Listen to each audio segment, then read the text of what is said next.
मालती जब से मायके से लौटी थी कुछ उदास थी, खोई खोई कुछ सोचती रहती। उसके पति विजय हंस के उसे छेड़ते, क्या हुआ इस बार?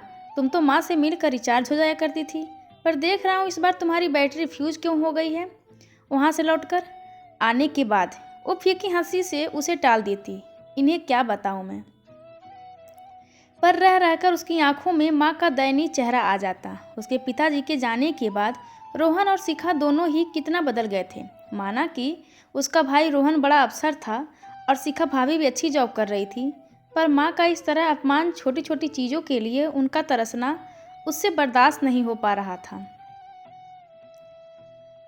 उसे याद आया कि माँ कितने ठाठ से रहती। पिताजी उनकी छोटी से लेकर बड़ी फरमाइश पलक झपकते पूरी करते और रोहन और शिखा भी उनका पूरा ख्याल रखते। पर अब ये क्या हो गया था? उस दिन माँ ने खाने में अपनी पसंद की जरा चटपटी पिट्ठी वाली उड़द दाल की कचौड़ी और कद्दू की सब्जी ही तो बनवानी चाहिए थी कि भाभी ने बेदर्दी से अपने कुक को डांटा था कि घर में ये ऑयली और स्पाइसी खाना नहीं बनेगा अब। अरे बूढ़ी आत्मा के लिए कुछ बन ही जाता तो उनका मन और उनकी इज्जत रह जाती, पर नहीं। कैसे माँ बेचारी आंखों में आंसू भर खिसियाई हुई मालती से कह रही थी, अरे मुझे डॉक्टर ने मना किया है ना, इसीलिए बहू मना कर रही है। बाकी तो मेरा ये दोनों बहुत ख्याल रखते हैं। मालती जानती थी कि माँ को कोई बीमारी नहीं है और कभी कभी वो ये बहुत स्वादिष्ट चीज़ें उनके लिए बनाया करती थी। जब मालती को ज़्यादा परेशान देखा तो उसके पति विजय ने बड़े प्यार से उससे पूछा, बताओ तुम क्या चाहती हो? मालती ने उसे टालना चाहा, पर उसके जिद करने पर मालती को अपना दिल खोलना ही पड़ा। मैं माँ की दुर्दशा से दुखी हूँ और चाहती हूँ कि वो हमारे संग ही रहें। अब जब मेरी शादी नहीं हुई थी तब भी मैं यही सोचती थी कि माँ को उनके बुढ़ापे में अपने संग रखूँगी। उन्होंने बहुत दुख देखे हैं दादी दादाजी के स्ट्रिक्ट और तानाशाही रवैये की वजह से, और अब भैया भी भाभी के साथ मिलकर उन्हें दुखी करने लगे। विजय ने कहा, देखो मुझे कोई समस्या नहीं, लेकिन अपने व्यवहारिक ज्ञान से कहता हूँ कि वो हमारे संग कुछ दिन खुश रह सकती हैं, पर हमेशा नहीं। क्यों, आप ऐसा कैसे कह सकते हैं? मालती ने प्रश्नवाचक निगाहों से उसे देखा। एक दो लड़कियों के घर आज भी पेरेंट्स रहने में कंफर्टेबल नहीं महसूस करते अपने पुराने संस्कारों के कारण। दूसरा, उनका बेटा रोहन अफसर है और हम साधारण नौकरी करने वाले मेहनत कश लोग। भले ही उन्हें यहाँ तिरस्कार ही क्यों ना मिले, पर वो उसमें खुशी भी ढूंढ ही लेते हैं। ये मेरा निजी अनुभव है। मालती ये सब मानने को तैयार नहीं थी। उसने तो शुरू से माँ से यही वादा किया था कि मैं आपको बड़े होकर सारे सुख दुख दूंगी, बाकी बेटी कभी बेटे से कम नहीं होगी। आज वो वादा पूरा करने का असली टाइम आया है, इसीलिए उसकी खुशी के लिए अगले ही हफ्ते वो दोनों जाकर उसकी माँ को अपने साथ ले आए। मालती को लगा था कि भाई कहीं नाराज ना हो, पर उल्टे वो तो खुश हुआ। चलो अच्छा है, यहाँ माँ अकेली पड़ जाती थी, तुम लोगों के साथ बच्चों के बीच उनका मन लगा रहेगा। शुरू शुरू में माँ बहुत खुश रही। कुछ दिन बहू के खिलाफ भरा गुस्सा निकालती रही। यहाँ आकर जैसे उनके पुराने दिन लौट आए थे। सुबह शाम मालती उनसे पूछती, माँ आज क्या बनाऊँ, इस पूजा में क्या सामान मंगाना है, ये काम कैसे करना है, आदि आदि। बस माँ खुश हो जाती कि वो घर में कोई अहमियत अभी भी रखती है। उन्हें बेकार सामान की तरह एक कोने में नहीं सिमटे रहना है।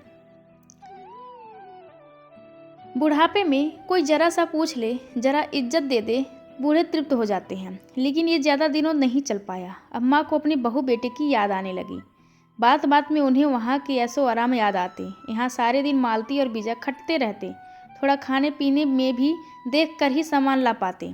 कितनी ही कोशिश करते कि माँ को उनकी तंगी के बारे में ना पता चले, पर गरीबी कहीं ना कहीं दिख ही जाती है।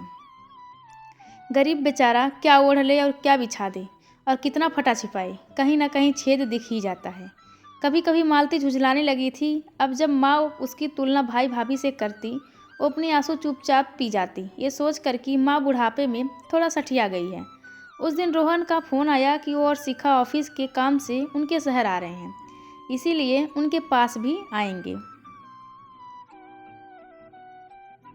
माँ तो छोटे बच्चों की तरह खुश थी और बेचैनी से उनका इंतज़ार करने लगी।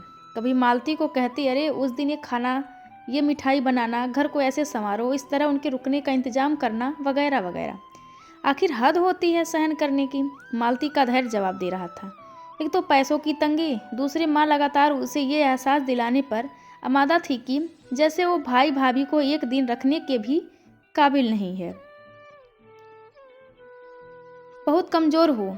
वो विजय के कंधे पर सर रखकर फूट के रो पड़ी। आप सही कह रहे थे कि माएँ अपने बेटों के पास ही खुश रहती हैं। बेटी चाहे कितना भी करे पर शादी के बाद वो पराई हो ही जाती है।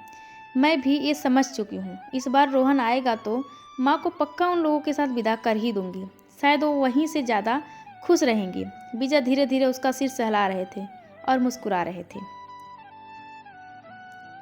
कि फाइनली इसकी समझ आ ही गया। मैं उन्हें ला कर ना रखता तो यही समझती रहती कि मैं उन्हें यहाँ रखने में आनाकानी कर रहा हूँ। मालती की बचपन की खाई कसम कि वो अपनी माँ को बड़े होकर सब खुशियाँ देगी आज टूट रही थी।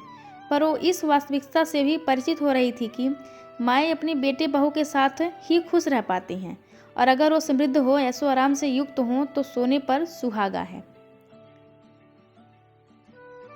भले ही समय बदल रहा हो, बेटे में फर्क नहीं रहा अब, लेकिन कुछ संस्कार और मानसिकता हम जन्म से पहले से ही लेकर पैदा होते हैं, जिनसे बचना नामुमकिन होता है। जैसे मालती की माँ का सोचना था, अक्सर बेटे बहू की फटकार भी उन्हें गरीब बेटी दामाद के प्यार सम्मान के सामने मीठी लगती थी, और इसी वजह से बेचारी मालती की कसम आज टूट गई थी। दोस्तों, यह कहानी आप सभी को कैसी लगी कृपया कमेंट करके ज़रूर बताएं, और चैनल को लाइक शेयर और सब्सक्राइब करना बिल्कुल ना भूलें। धन्यवाद आप सबका।